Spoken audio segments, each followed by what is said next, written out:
ingin mendiskusikan tentang analisis manajemen terhadap keberlangsungan usaha UMKM di Kota Bekasi.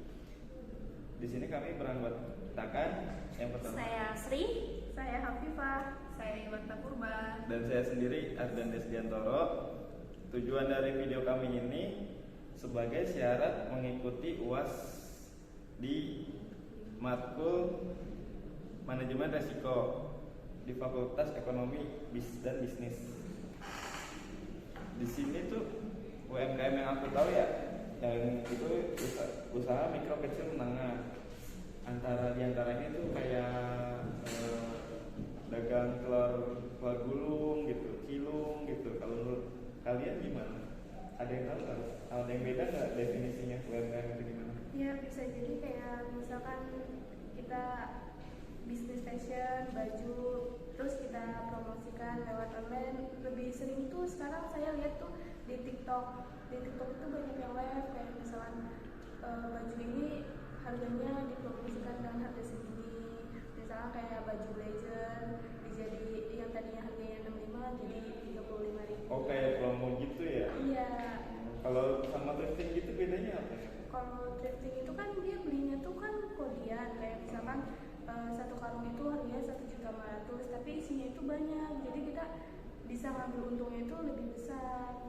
Misalnya dijualnya satunya bisa 35, 20.000. Pengalaman sekali Anda. Iya.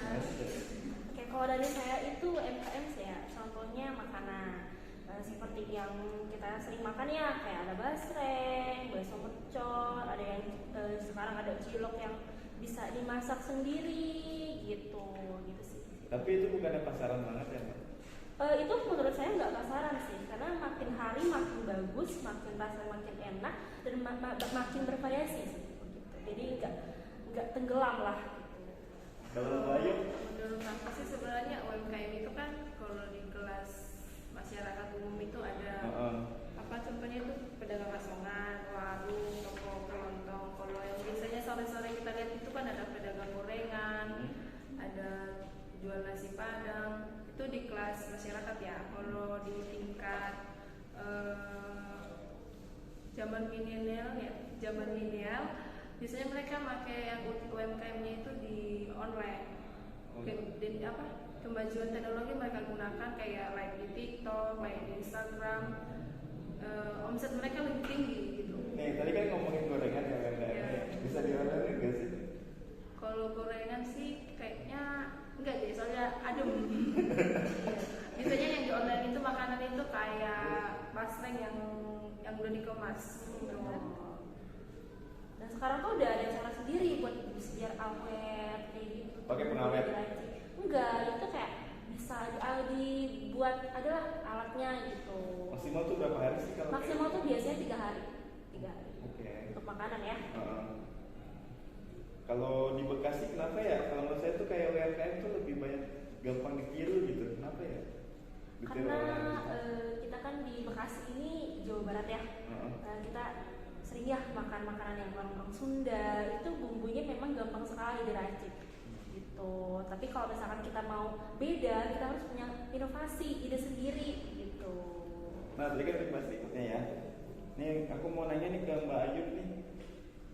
Apa sih kriteria UMKM itu sendiri? Kan UMKM kan ada banyak tuh, maksudnya kayak usaha mikro gitu. Cuma pasti ada terperincinya gitu kan. Nah, itu apa sih gitu?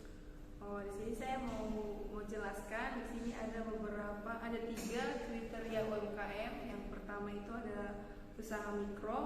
Usaha mikro ini ciri-cirinya memiliki aset minimal yang maksimalnya itu 300 juta dan minimalnya itu di angka untungnya itu 50 juta. Itu keuntungannya bisa sebesar itu? Iya, ciri-ciri dari usaha mikro keuntungannya di angka 300 juta sampai minimal di 50 juta. Biasanya usaha mikro ini dimiliki oleh perseorangan sama badan usaha.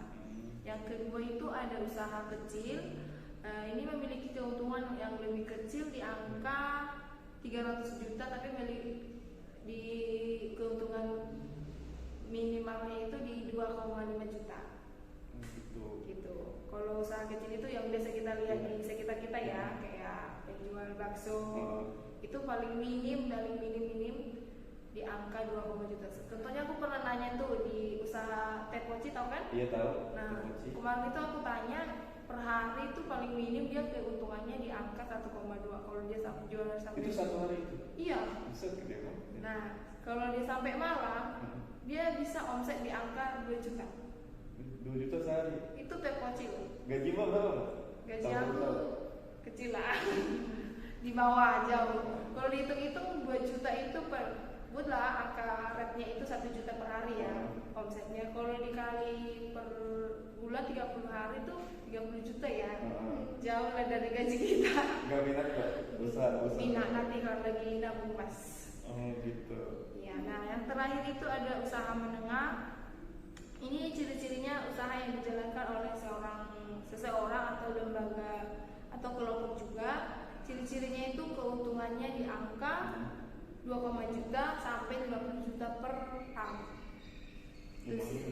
Jadi ada 3 kriteria UMKM itu, ada usaha mikro, usaha kecil, sama usaha menengah. Itu sih mas. Oke. Kalau misalkan mau apa sih? Mau buka UMKM, Mbak Ayu mau buka apa nanti? Rencananya sih itu, teh poci mau franchise sih. Kalau kemarin nanya-nanya, kalau buka franchise apa teh poci itu sekitar 10 juta. 10 juta. Ya. Itu berikut apa aja biasanya? Semuanya udah dari pihak teh pocinya, sama gerobaknya, sama apa tuh yang bikin cupnya, Press-pressannya gitu maksudnya. cupnya juga Mm-hmm. udah dari mereka. Terus sudah diajarin untuk beberapa minggu bikin teh pocinya gitu. Oh, ada trainingnya juga. Ada training. Gak di PT gitu ya? Iya.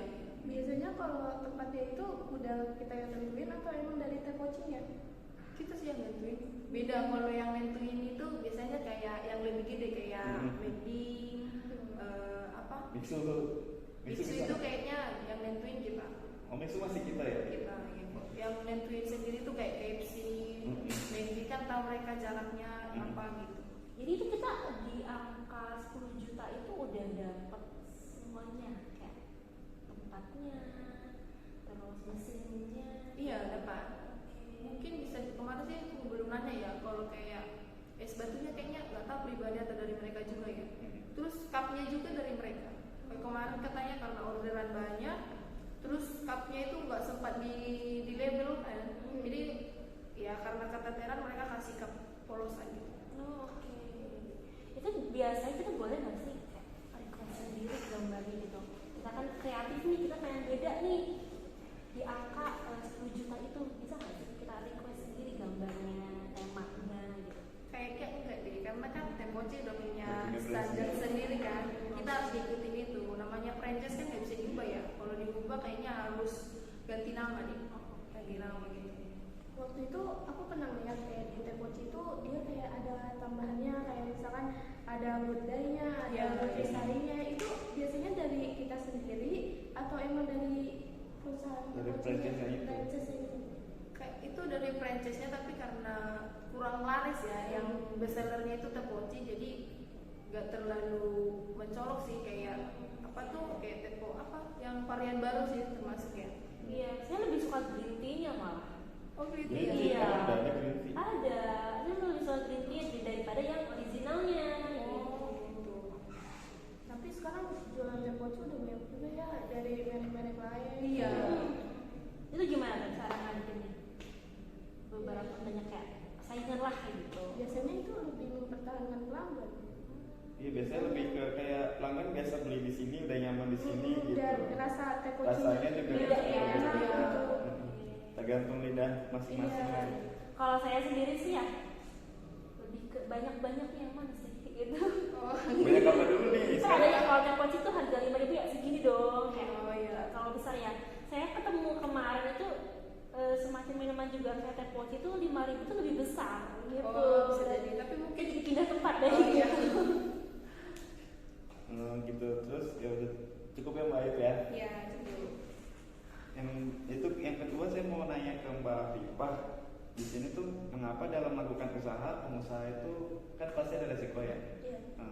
Kenapa pengusaha itu harus mengambil resiko itu? Kenapa Iya. nggak kayak jalur aman gitu? Ya kan Pasti kan ada. setiap mau usaha itu harus berani yang ambil risikonya, berani bangkrut, berani menghadapi masalah yang nantinya. Terus juga jangan pakai uang usaha kita untuk foya-foya. Misalkan nih kita hari ini dapat keuntungan lebih besar, itu tuh jangan sampai pengeluaran kita lebih besar dari pasang penelitian gitu lah iya, ya. soalnya kan nantinya juga buat kita kan nggak tahu ke depannya akan laris terus atau enggak kan. Betul. Ya gitu. Oke. Ada lagi tambahan nggak? Apa itu aja?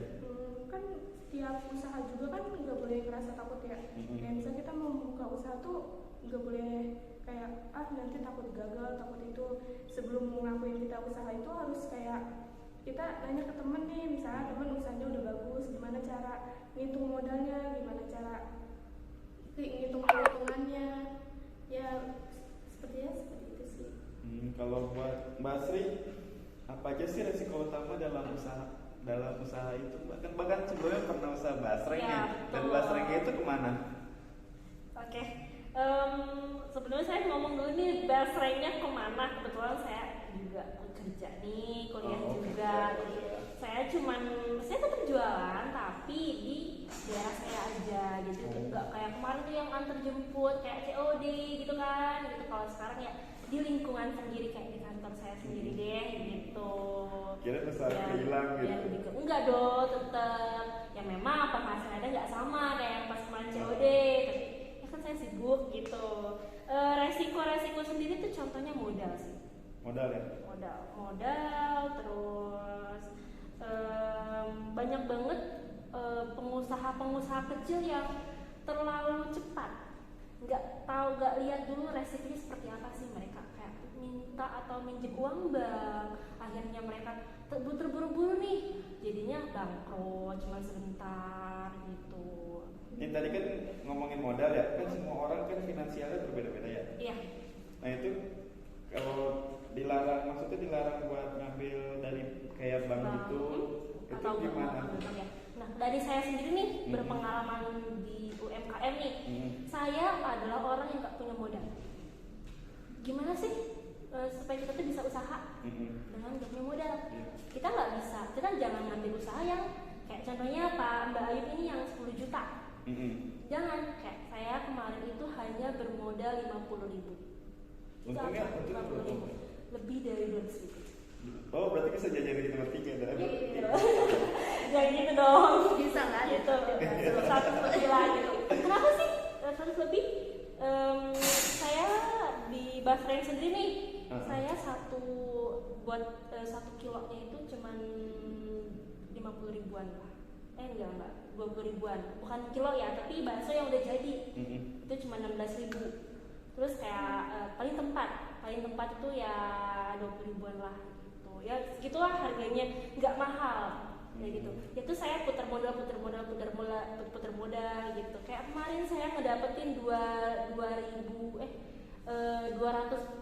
permintaannya. Itu saya cuma menghabiskan kurang lebih 200.000 300.000 dan saya dapat keuntungan 600.000. Itu teman saya sendiri yang hias kemarin gitu. Nah itu kan masih pakai modal 50.000 itu sendiri ya. Kalau kita nggak punya uang sama sekali, bisa bisnis nggak? Bisa bisnis mungkin nggak bisa sih. Bisa aja lewat just tip. Ya Kayak misalnya bukan just tip sih Dropshipper. Iya just tip. Kayak misalnya kamu jualan basreng, nanti aku jualin lebih dari harga yang kamu jual. Betul kayak gitu ya, saya kayak gitu betul. Bisa kayak gitu. Jatuhnya kayak kita punya reseller, kayak saya kemarin nih, ya resellernya udah banyak nih, dia nggak punya modal, akhirnya dia minta ke saya, terus jualnya lebih dari 2.000 gitu. Kalau misalkan baksonya itu ngambil dari Bandung atau beli di pasar sekitar sini? Biasanya kan usaha baksonya sekarang kan banyak yang ngambil dari Bandung, karena kan basreng yang di Kota Bekasi itu nggak seenak yang ada di Bandung katanya. Kalau dari saya itu basrengnya di sini. Saya nggak ngambil di Bandung, tapi tergantung yang racik bumbunya itu siapa. Nah itu racik sendiri apa ibunya racik? Racik sendiri dong. Racik sendiri. Orang tua saya itu orang jauh yang nggak tahu tuh basreng tuh kayak gimana sih. Belanjanya gimana? Ada di lokasi gitu. Di lokasi tertentu lah. Rahasia kita berbisnis dong gitu. Itu tidak boleh dipubliskan. Apalagi resep gitu.